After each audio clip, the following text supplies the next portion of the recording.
We are recording. Alright, so welcome to the Python meetup. I think it's our 7th meetup for this year. And thank you everyone for coming. Thank you everyone from Austin and everyone from around the world. Today we have two great talks. The first talk will talk about Pyodide, CPython, the web browser. And the second will talk about Click, command line interfaces to Python. Our speakers today are Chatham, sorry. Hood is a mathematician studying Homotopy theory. I don't know if I pronounced that correctly. Can anyone? Oh, perfect. And so he's studying Homotopy theory at the UCLA as a National Science Foundation postdoctoral fellow. Homotopy theory is a field that... You don't have to read the rest of it. I think I can introduce myself with the rest, thanks. All right. So I guess I can start now, or? All right. So yeah. So just go ahead. Okay. I'm not going to. You probably should introduce yourself. If you like to do that. Yeah. So. Oh yeah. Okay. So let me screen share.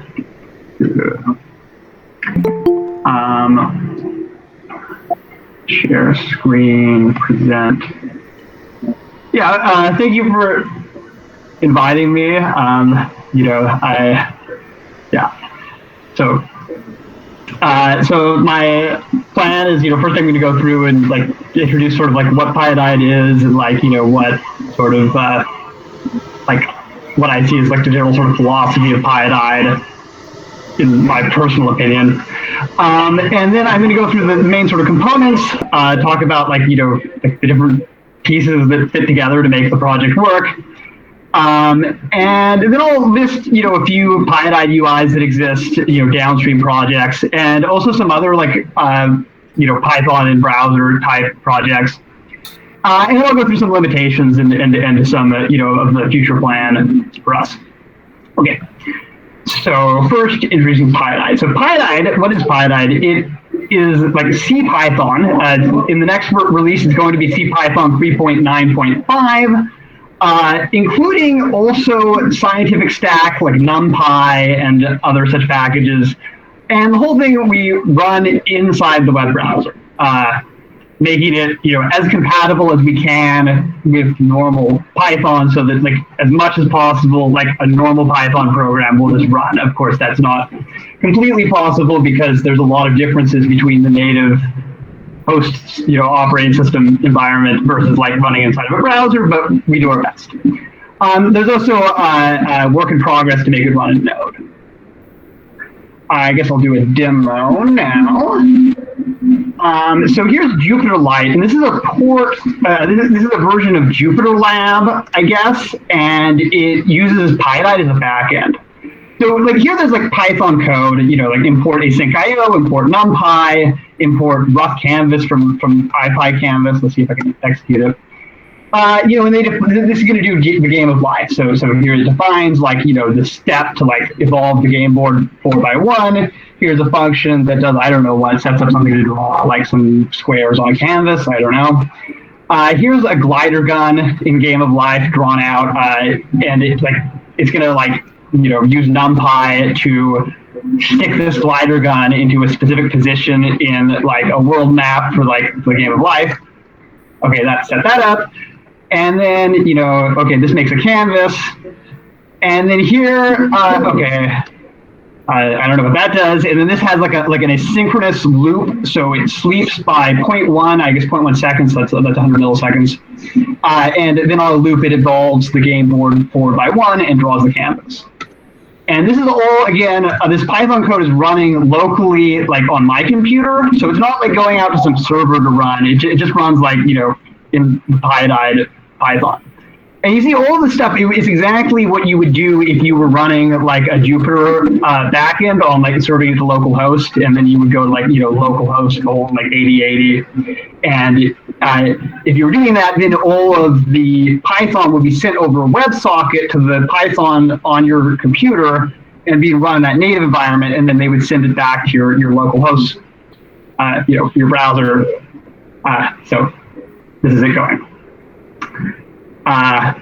You know, and like in principle, you know, I could like turn off my internet and like this would still work, but I wouldn't be able to talk to you anymore, of course. So that wouldn't work. Yeah, so that's the demo. What I see is the sort of point of this. You know, I mean, it doesn't work as well as like Python on native. It's slower. It's like harder to set up, but it allows you to deploy like a web application that just like does everything that you might want it to do, like without any sort of server, without any Python on your computer, right? So you know, you could either, you know, there's an option to use your local Python installed natively on your computer and like serve to local host, or there's also like web applications like repl.io that run Python on a backend server where, you know, you type in your Python code into your browser and you hit enter and it sends it to some server somewhere where they run Python, and then like repl.io runs it and they send you back like the result. So this is the traditional web application with a backend server. A client-only web application is different. I mean, we just have we download like Python code from the internet. We download like the Pyodide kernel from the internet, and then everything happens inside of the browser, like locally on your computer, except maybe you have to fetch out some data, right? And I just want to plug like my favorite software talk is called The Birth and Death of JavaScript. And it's about like client-only web applications. Yeah, I watched this like quite a few years ago, and I found it like very inspiring. But yeah, anyways. So what are the benefits of client-only web applications? So compared to like the local host setup, like I don't need to install Python or anything, right? And I don't need to like know about like web servers or like any of this stuff. I just like open a web page, and I don't need to know anything. It just gets downloaded on my computer and it's running. Like you can just visit that URL and that's it. So I mean that's a usability plus compared to like running a Python kernel on local host, or even just like having the whole application run natively. You know, running a native Python application, your UI might not be as good. Like the web browser has a really good UI, but you could just run the whole thing natively. So one big advantage for if you like compared to like repl.io, Replit, is it's really easy to serve. Like, you know, if you have a Python application, it's really easy to serve Pyodide compared to like, you know, if you're going to run Python on your server, you need container setup. I don't even know. I mean, I don't know anything about like that sort of server engineering, but you need a lot of stuff. Whereas like I as someone who doesn't know anything about how to set up a server that's going to run like untrusted code, I can perfectly easily run Pyodide. Like all you do is you send them the static files and then you send them the code. So it scales really well. You know, it's cheap to like have the server because it's not doing any expensive computation. It's just sending people code. You know, packages are usually only downloaded once. Then if like the person keeps refreshing the page, they're cached locally. So like you don't even necessarily hit your server too often. So that's a big benefit. For scalability, it's private, so nothing goes out to a server. It's really, I mean, like you ask for the code, and then whatever your computations you're doing is all local. And it's algorithmically transparent. Like the entire app is on the. Of course, you can obscure the application, and you know, well, but in principle, they have the entire application. They're not sending code out to some server and having it do like God knows what. I mean, so these things like privacy and algorithmic transparency, it depends on your perspective whether these are a benefit, but like they're certainly in some ways beneficial. But so that's like basically, you know, and I also think like another advantage of I mean, the main thing I like about client-only web applications is that everyone has a browser on their computer already. And it's like a general purpose computing platform with like a fantastic user interface. And so with the client-only web applications, like you can have like a program, and all you have to do is point someone to a URL, and they're running your program. You don't have to worry about what operating system installation instructions, like do they know how to use Python? Nothing. They just got it. So that's what I think is really cool about this idea. And anyway, so Pyodide is about enabling client-only web applications to use Python. Okay, so now I'm going to talk about like Pyodide's main components. So here's a sort of like overview. Like Pyodide is CPython. So as I said, it's CPython 3.9.5. With some, you need to configure it carefully to get it to compile. It needs to be lightly patched. Plus a Python and JavaScript foreign function interface, which I think is one of our real strong points is that we allow for fairly idiomatic use of Python objects from JavaScript and of JavaScript objects from Python that really makes the interoperability pretty seamless. This Python JavaScript foreign function interface is coded in some sort of weird pigeon language, like mixing C and JavaScript and Python rather freely, which I think is kind of fun too. Then we use the Inscription compiler toolchain. So this is like, I think, a Google-funded project. It was originally started by Mozilla, and currently Google engineers, I think, are mostly working on it. It's a open source project. And Inscription compiles C code and C++ code to WebAssembly, and it also produces a JavaScript implementation of like a sort of POSIX standard library and file system.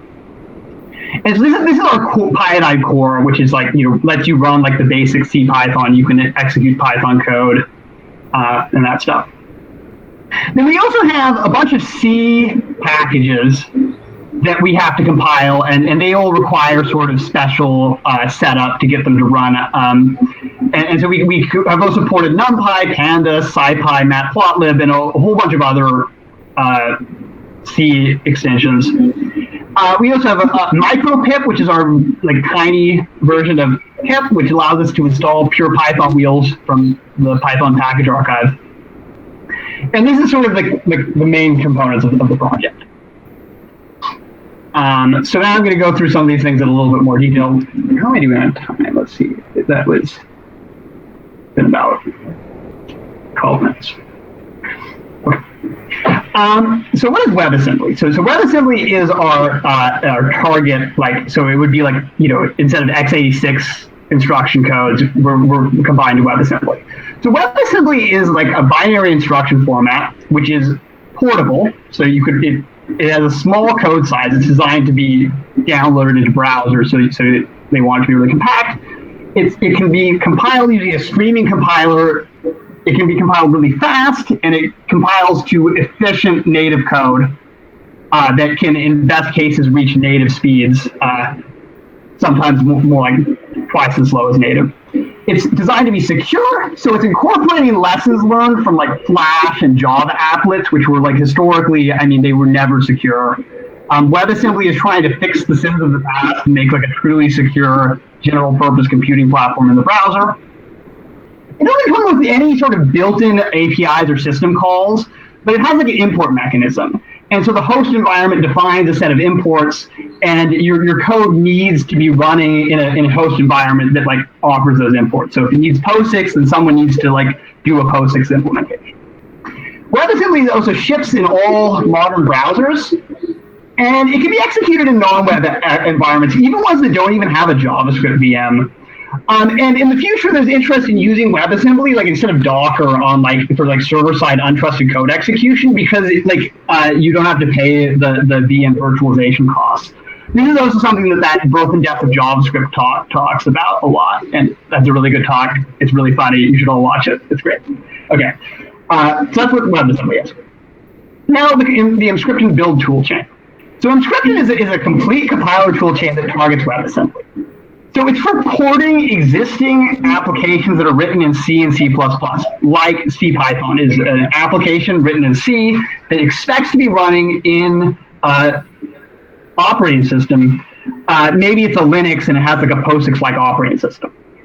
So we're compiling our C and C++ code. It produces a WebAssembly module plus a JavaScript standard library, which includes like a partial implementation of POSIX, a file system, which runs like the file system is like a mini file system that's in your browser. And then you can take this WebAssembly module and JavaScript standard library, and you can use it in like a web page, or you can run it in Node. You can run it inside of a web browser. So Inscription is a really cool project. It's, it's completely necessary for Pyodide to work, even as an idea. Okay, so now I'm going to talk about the sort of more our stuff. So we have a foreign function interface. And this allows you to use JavaScript from Python. So a JavaScript object in global scope can just be imported into Python. So like, for instance, set timeout is, the JavaScript function that lets you run a function at a delay. So we can import this from the JavaScript global scope into Python. And now we have a function. So our foreign function interface does dynamic sort of inspection of set timeout, and it checks it out, sees what JavaScript object protocol set timeout supports, and it finds out that it's a function. So it produces a Python object that supports the call interface. So we can call it. And we can call it on 2 arguments. So here 100 is like, just a number, and that's a Python number. We need to turn it into a JavaScript number to use it as an argument to a JavaScript function. We do that. Okay, f is going to be a Python function, and so that gets converted into JavaScript. We do inspection on f. We find out what sorts of things it supports. We find out that it supports the call protocol, and so we produce a JavaScript object that, when you call, it actually goes and calls the original Python function. And so if you call this set timeout f100, it will call the Python function f at a delay of 100 milliseconds, just like what you expect. On the other hand, like using Python from JavaScript, you can access the global scope of Python from JavaScript. We can also access other scopes. You can have a dictionary from any dictionary from Python. You can pull into JavaScript and start looking up values on it.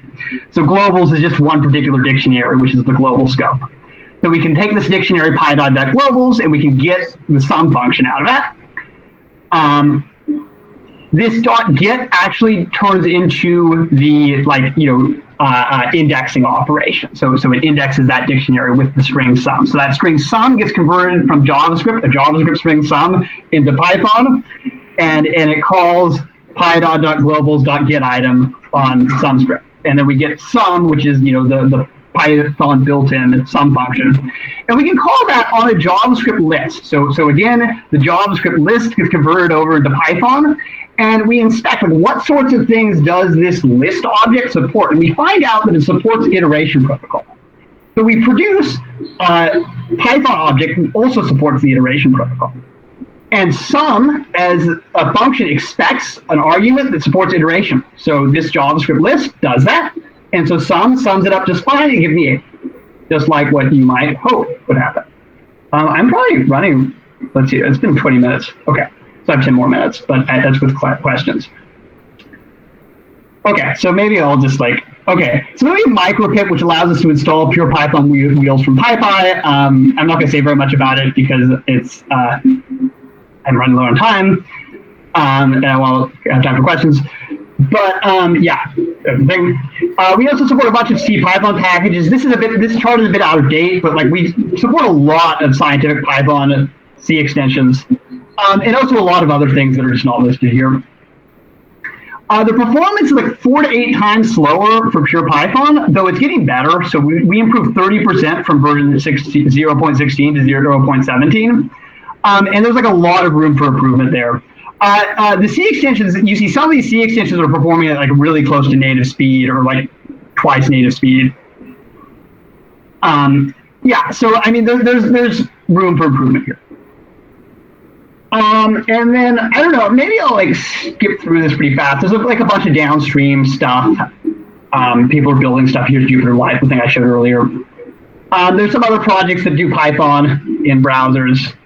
They are not as compatible with the normal CPython. I mean, we're the only one that you could run these CPython scientific computing packages on. But yeah, let me see. Anyway, so there's some intrinsic limitations of this platform. You can't do everything that you can do on native. It's challenging to support blocking APIs, and most Python APIs are blocking. So that kind of, I mean, anyone can fix it up to run blocking APIs the way they should, but only we don't have a native first class support for it yet. There's no sockets. All requests have to be expressed through fetch or a WebSocket API, but WebSocket APIs can't act like a normal connection to a server. Not all system calls are implemented in Inscription, and there's also some upstream like glitches and bugs and stuff. The garbage collectors, there's a browser JavaScript, there's a browser garbage collector and a Python garbage collector, and they don't really get along that well. So I mean, there's a lot of work to do here. We want to shrink the download size because this isn't an optimization criterion in Python, but it is in like the web browser. There's a lot of work to be done there. Yeah, and so it takes a lot of maintenance effort, and we don't really have that many developers working on it. But I mean, we want to keep up with the updates to the Inscription compiler chain, and we want to keep up with the updates to CPython. Gradually move our patches upstream into like CPython and into Inscription, so that we can not have to migrate so much patches all the time. We want better support for synchronous I/O and web workers. We want to, anyway. So there's various stuff here that there's a lot of stuff you could do with Pyodide, and of course, like all projects, enormously limited by developer time. But new contributors, anyone who's interested in working on it, they're very welcome. We would love to have more people. So here's our current team. Mozilla. So Pyodide was originally started by Mozilla people. Yeah. Okay. Thanks. And yeah, any questions? Many. So I didn't want to interrupt you running far, but I'll return to some of your slides. I'll ask first a very simple, very basic question.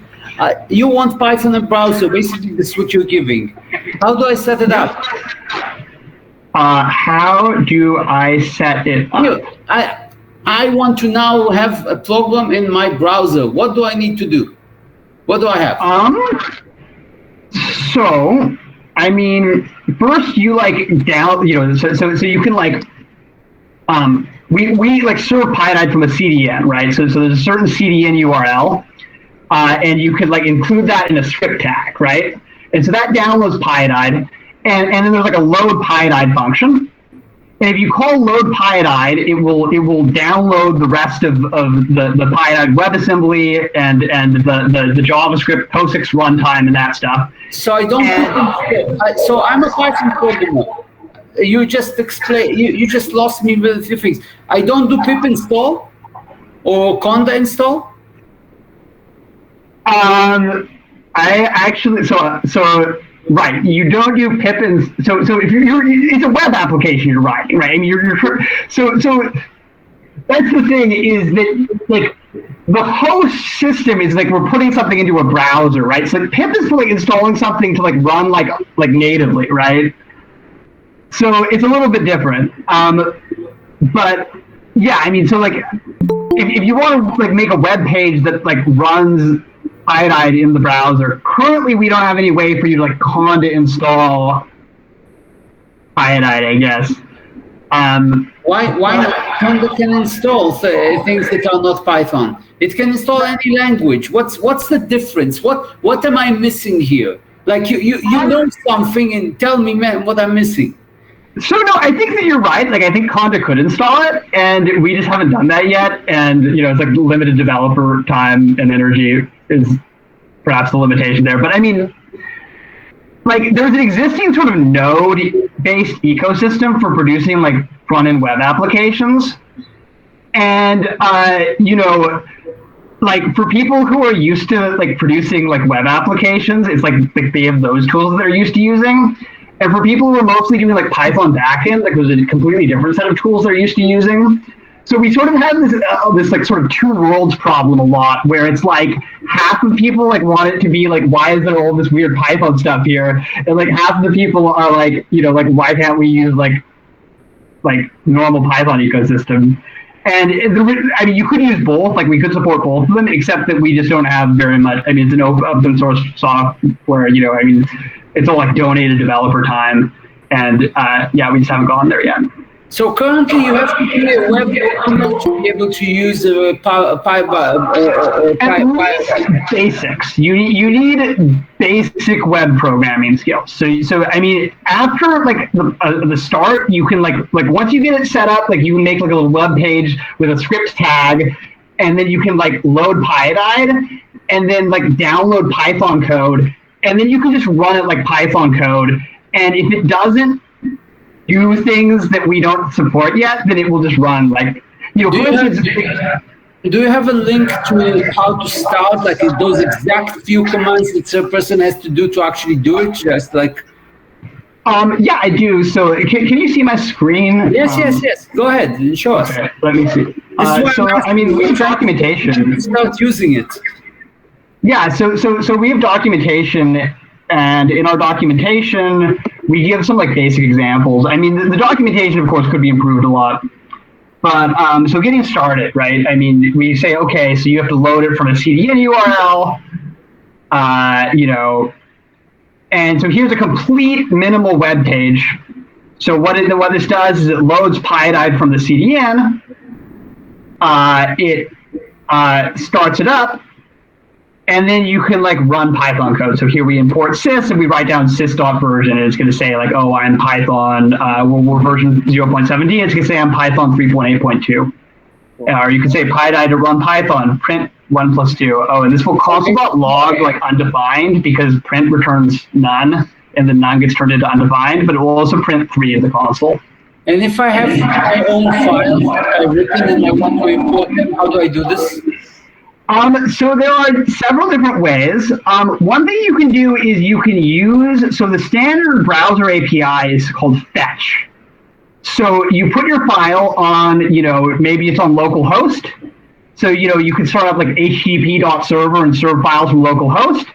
And then you say like fetch localhost :8080/myfilename.py. And then when that, you await the fetch, and then you await the text from the fetch, and then you can just pyodide.run Python that source code.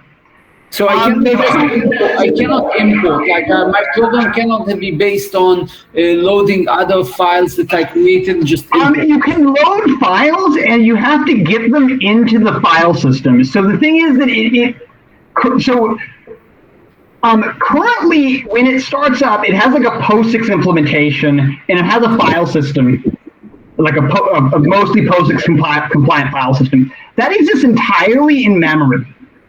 And it's existing inside of your browser, right? Now, Chrome has this native file system API, which they've started up recently, and you can actually use that to connect this like in memory in your browser file system to the real file system, and then you could just start importing stuff like normal, like put it on your path, like, and then you can import stuff from there. So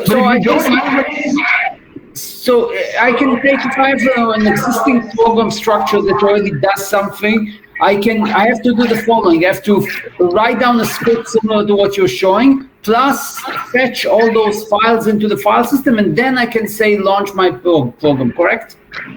You have to somehow get the files into this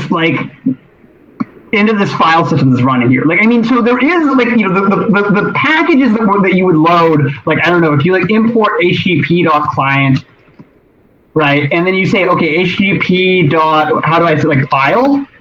I mean, you see it's like add a path, right?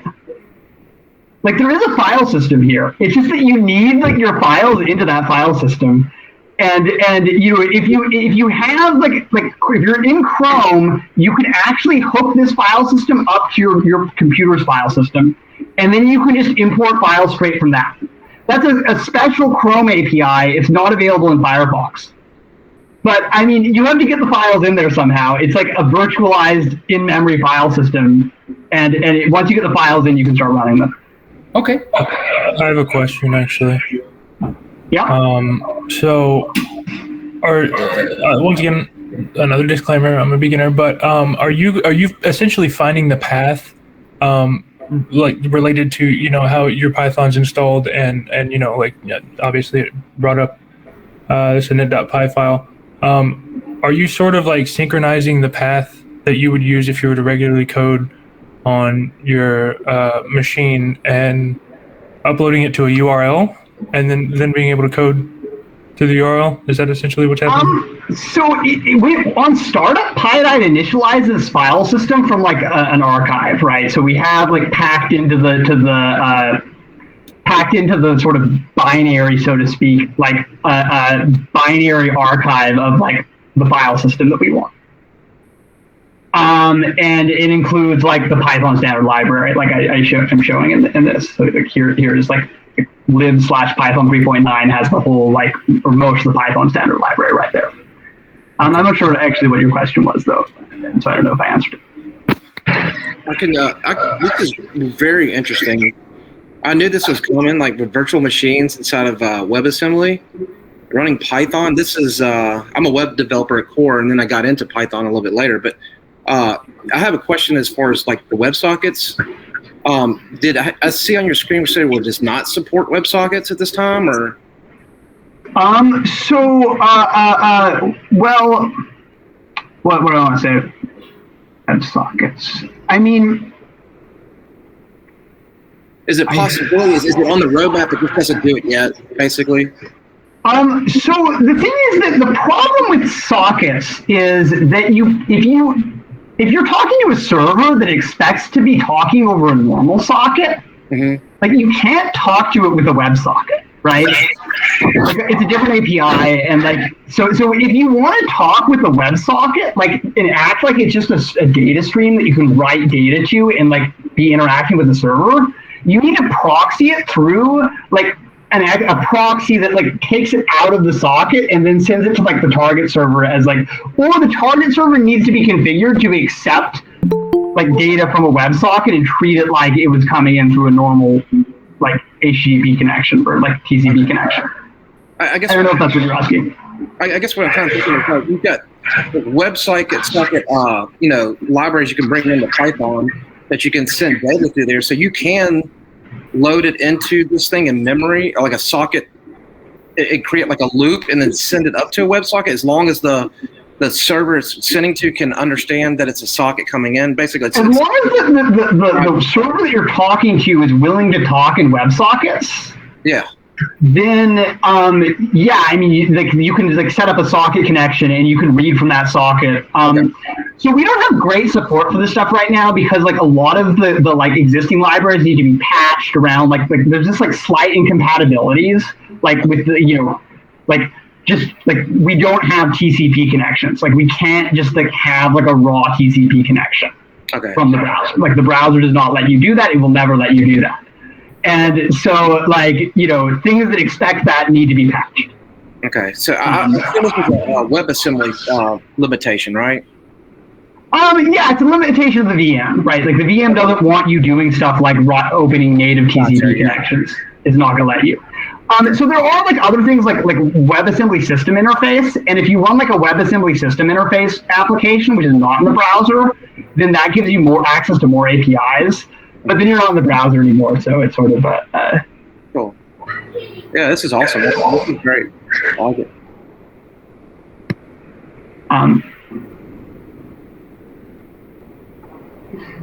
So I don't know if there's any more questions, but like thank you again for inviting me to speak. Oh, there's many more questions. Yeah. If you wouldn't mind, I actually have a question about. So maybe we have to get. I mean, I'm of course not the organizer, but like maybe we have to get on to the other talk like soon. So, but I would be really happy to like take more questions like when like if I'm not like bumping the other guy's schedule. Dylan is one of the organizers. He knows. Let him ask the question. It's all right. It might be a little bit esoteric, so if Hood is anxious for us to get on to the next talk, then we can. Oh, I'm happy to answer as many questions. As long as I can have the time, I like answering questions. You're gonna hang around for later? Sure. So if you hang around after the second talk, then we'll have more questions. We have usually like a free-for-all thing afterwards. Why don't we let him take a couple more questions? All right. Thank you, Chris.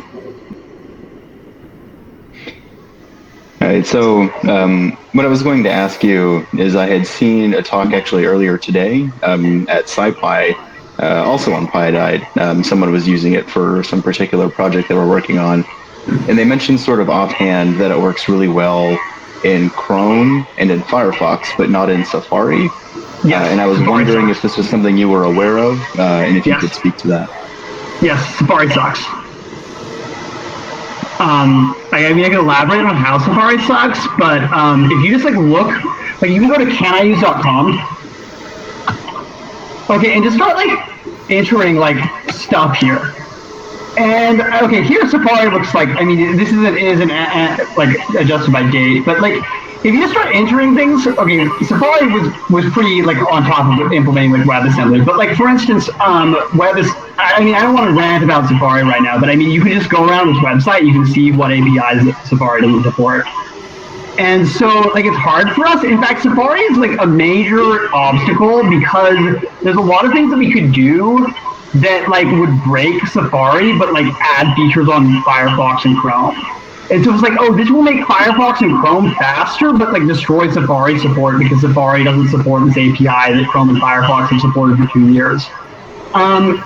You know, I mean, this is sort of by design because Apple wants you to use their apps, like in the iPhone App Store, and not use Safari, right? And you know, there's this rule that you can't use non-Safari browsers on the iPhone. So, I mean, it's sort of like we are like the sort of application that Apple is targeting by making it Safari not too good at this. And it's like hard for us to work around it, but we can try it. Yeah, there's some like Safari's got a lot of initiatives around like eliminating third-party cookies and things like that. So it could be something related to privacy, I would imagine too. They say it's related to privacy, but it's actually related to the one you use like the iPhone App Store. Yeah. Right, like they've used like this sort of application is competing with like an iPhone app. Correct. Yeah, like so. Have you ran this much in mobile browsers, or like I could imagine maybe it works better on Android than it does for Safari? Absolutely. Right. So because Android has like Chrome and Firefox, like the actual web engines, right? So you can run like Firefox on an iPhone, but it's actually Safari with like a Firefox like wrapper around it, right? It's like WebKit. Yes. So yeah, I mean, all the problems that happen in Safari, where like Safari just doesn't support a lot of things, they also happen in, you know, I mean, Safari is like a few years behind all the other browsers, and like it's it causes trouble. Like I'm a progressive web guy. It took them a long time to catch up to some of the things like local file storage and stuff like that, but you know, hopefully they'll catch up. Hopefully they'll realize that they have to hop on board, but we'll see. Okay. If there are no more questions, I want to ask you a question. It's a yes or no one.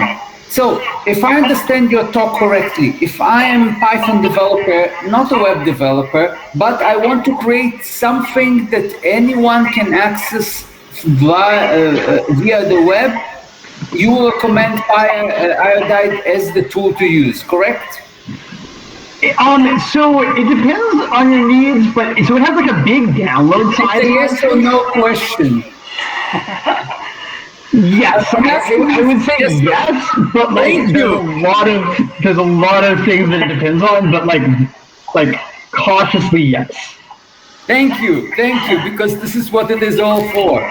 You're trying to help it, and I understand that you're trying to say what you also be honest about what things you can or cannot do, but basically this is the purpose. The purpose is to bring Python to the web, something that we don't, usually web Python developers don't touch directly, and this is good.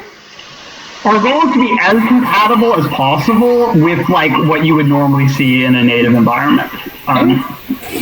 Python on the web. So I did see in the chat room there was one request for if you wanted to share your notes, your slideshow, if you would put it, if you don't mind sharing the link to it in the chat, I think they would appreciate it. The link to it. Why don't I talk to the organizers after and figure out how to do that? But yeah, I'll get it like available in some public form. But yeah, once we post it on our meetup, so yeah, get in touch with me and we'll do that if it's possible. Yeah, I'm totally fine with making that public. All right. Well, thank you so much, Ehud. This was awesome. I actually haven't seen anything like this in quite some time, so this is really awesome talk. So thank you for making us our community. We appreciate it. Thanks for inviting me.